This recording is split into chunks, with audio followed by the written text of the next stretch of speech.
क्या आप जानते हैं रामायण का सबसे शक्तिशाली योद्धा कौन था? जानकर चौंक जाओगे। रामायण के हर किरदार में एक अलग शक्ति, एक अलग विशेषता थी। पर क्या आपने कभी सोचा है रामायण का सबसे शक्तिशाली योद्धा कौन था? राम जी, रावण जी, हनुमान जी, लक्ष्मण जी या फिर कोई और? चलिए आज की ज्ञान की चुस्की में करते हैं इस रहस्य का खुलासा। तर्क, तथ्य और पौराणिक प्रमाणों के साथ ताकत की परिभाषा क्या है?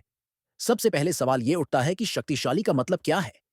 क्या जो सबसे ज्यादा बलवान हो, या जो सबसे ज्यादा अस्त्र शस्त्र चला सके, या फिर जिसे कोई हरा ना सके? रामायण में राम भगवान विष्णु के अवतार थे, नीति और धर्म के प्रतीक। रावण महाबली, महापंडित और शिव भक्त था। उसके पास 10 सिर थे और महान योद्धा था।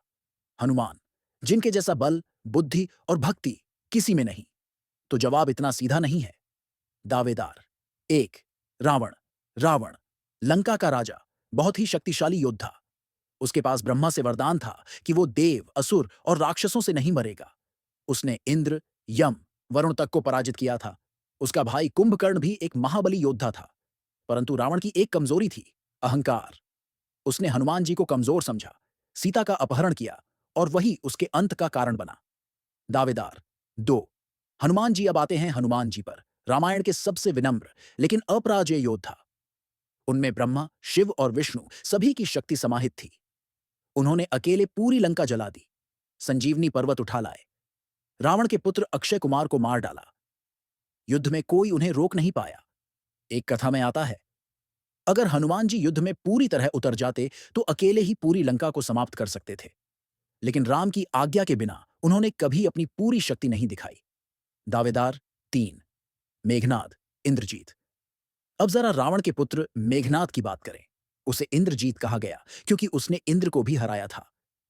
वह निकुंभिला यज्ञ करता था और अमोघ शक्ति से लैस था। उसने लक्ष्मण और हनुमान तक को घायल किया था, परंतु अंत में वो भी लक्ष्मण द्वारा मारा गया, गुरु श्री राम की कृपा से। तो वो भी सर्वशक्तिमान नहीं था। सबसे शक्तिशाली कौन? तो अगर हम निष्कर्ष निकालें तो शारीरिक ताकत, हनुमान जी राजनीतिक बल, रावण अस्त्र शस्त्र और युक्ति, मेघनाथ धर्म, नीति और विनम्रता के साथ शक्ति, श्री राम जी।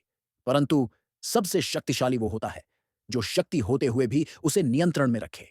इस आधार पर हनुमान जी को रामायण का सबसे शक्तिशाली योद्धा माना जा सकता है, क्योंकि उन्होंने कभी अहंकार नहीं किया, हमेशा अपने प्रभु श्री राम की सेवा में लगे रहे और जब जरूरत पड़ी तो एक पूरी सेना के बराबर शक्ति दिखाई। तो आपको क्या लगता है, क्या हनुमान जी ही सबसे शक्तिशाली थे या किसी और का नाम लेना चाहिए? नीचे कमेंट में जरूर बताइए। और अगर आप भी हनुमान जी के भक्त हैं तो इस वीडियो को लाइक, शेयर और सब्सक्राइब करना ना भूलें। मिलते हैं अगली ज्ञान की चुस्की में एक और ज्ञानवर्धक कहानी के साथ।